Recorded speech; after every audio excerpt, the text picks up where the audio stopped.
ойыны бар, иә? Оны біз нелерден ойнаймыз? Немен ойнаймыз? Асықтармен ойнаймыз, иә? Талапар, басталды ойын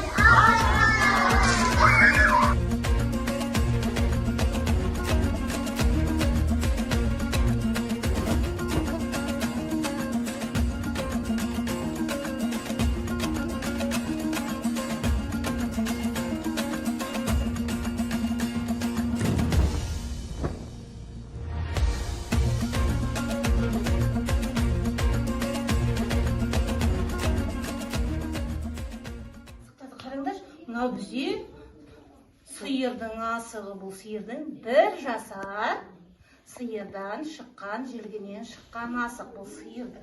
Ал мынау бізде қойдың асығы. Қараңдаршы, сиырдың асығы қандай балалар? Үлкен. Қойдың асығы бізде кішкентай. Ол өзі ойнауға ыңғайлы. Мынау бізде үлкен сақа, яғни сақа. Есінем алтын сақа деген ертегі бар. Бала кезінде бұларды бізде 5 ас дейді. Әр жерде әрқалай айтылады. Басқа жерде 5 тас деп айтады. Көрдіңдер ме балам? Бұл бірінші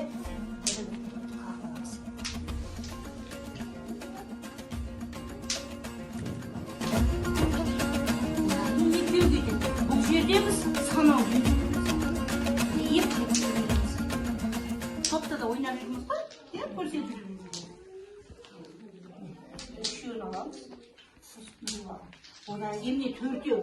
Оның 4-еуінді көрған. Одан кейін 5-тік деген бар.